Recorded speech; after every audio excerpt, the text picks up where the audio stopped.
તોડફોડના દ્રશ્યો સામે આવ્યા છે। ઝાપા બજાર વિસ્તારમાં જલેબીની દુકાનમાં તોડફોડ થઈ।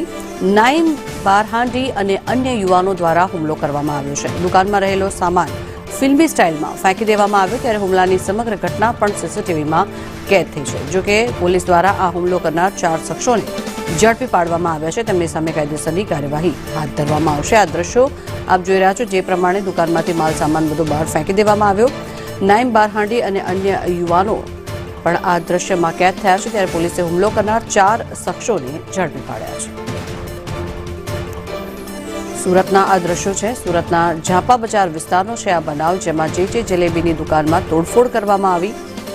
નાઈમ બારહાંડી અને અન્ય શખ્સો દ્વારા આ હુમલો કરવામાં આવ્યો છે। આ સમગ્ર ઘટના સીસીટીવીમાં કેદ થતા આ શખ્સોની ધરપકડ કરવામાં આવી છે। તેમની સામે કાયદેસરની કાર્યવાહી હાથ ધરવામાં આવશે। ત્યારે ધંધાની હરીફાઈના કારણે થઈને આ દુકાનમાં તોડફોડ કરી હોવાનું માનવામાં આવી રહ્યું છે।